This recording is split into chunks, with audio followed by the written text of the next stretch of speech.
Freitag Morgen mit SRF 3 und das prächtige Herbstwetter kann nicht darüber wegtäuschen. Es gibt ein paar Schlagzeilen, die wir noch einmal von dieser Woche müssen führen. Zum Beispiel gerade gestern Abend, Roger Federer verliert in Paris. Was ist schon los gewesen, Roger? Ja gut, ich meine, er hat keinen Bock mehr gehabt, oder? Die ganze Zeit noch Schnecken fressen, das hält schon den Kopf nicht aus, oder? Zum Glück ist Freitag. Mit dem Fabian Unterdecker. Es hat ja schon schlecht angefangen. Eine neue Studie diese Woche rausgekommen zeigt, dass die Schweizer im europäischen Vergleich schlecht Englisch reden. Oh dear. Ist etwa die neue Nationalrätin Martula Blocher gemeint? You dreamer, du! You know 7 English words!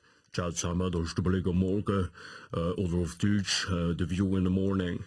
I rap in Mundart, heißt, I talk Bullshit. Sprache ist wichtig, oder wie der Shakespeare schon gesagt hat, c'est le temps qui fait la musique. Absolut, Englisch ist enorm wichtig, das weisst ja du, Simi Ammann, bestens, oder? Bist mehrmals im US-Fernsehen schon auftreten. Ja, Holy Baker, I have sogar an Olympic Gold in Jumping.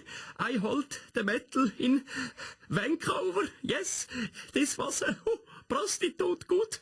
Du meinst verdammt gut. Entire exact. Ganz genau. Ja, ist eine Weltsprache, oder? Abgewählter Nationalrat Christoph Mörgeli, da kommt man dann in jedem Ausland damit durch. Ja, falsch, Herr Doriani. Der einzige, beziehungsweise die einzige wichtige Sprache ist die vom Volk. Die müssen letztlich nur 2 Wörter kennen. Kann sie übrigens können sagen, nein, und falls es aus Herliberg kommt, ja. Baschi, du kommst da nicht in einen Konflikt in dieser ganzen Diskussion, du singst ja Schweizerdeutsch. Ja, wie gesagt, das ist ja nicht Schweizerdeutsch, das ist das beste Englisch. Und Fußballtrainer, Nationaltrainer Wladimir Petkovic, vielleicht noch bei euch schnell fragen, oder?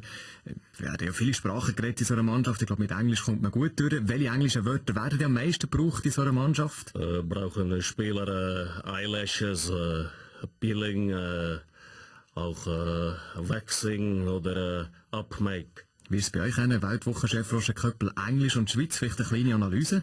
Ich muss sagen, um was es geht. Die Schweiz darf sich auf keinen Fall ein Sprachdiktat vom British Empire unterordnen.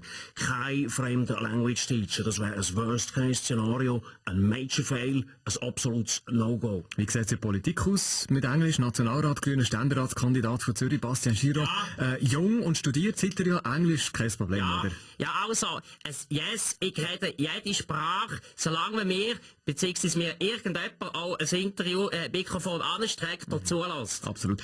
Zum Glück hier bei SRF sind wir ja parat in Sachen Englisch. Florian Inhauser, Kollege da vom Fernsehen, man könnte ja sonst eine Sendung wie Hashtag SRF Global gar nicht durchführen.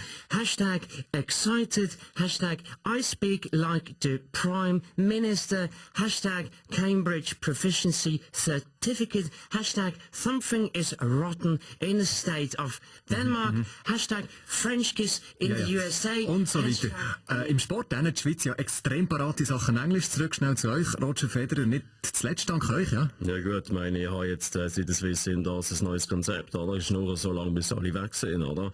Sogar der sogenannte Experte Heinz Günther. Ja, Roger, alle weg. Nein, nicht alle. Ich bleibe für immer. Wie Hämorrhoiden oder Kind. Willst du mich adoptieren? Ich treibe uns 2 aufs Bad Zwilling auf. Gut, Heinz, was ist ja schon Englisch, oder? Da habe ich jetzt so lange in Dubai gewohnt. Ich rede darum jetzt auch fließend Arabisch. Wieder kann ich ein Mandarin, Hindus, Swahili. Ja, okay, nur Tennis kannst du nicht, Roger. Obwohl du dich von Nike mit Pro Performance Sportshirt und Athletic Combat Shorts ausrüsten lässt. Das hilft dir ja vielleicht bei deinen Versuchen, endlich mal einen Highball Cross-Hit Push Slice Net Loop 360 anzuspringen. Zum Glück ist Freitag. Mit dem Fabian Unterdecker.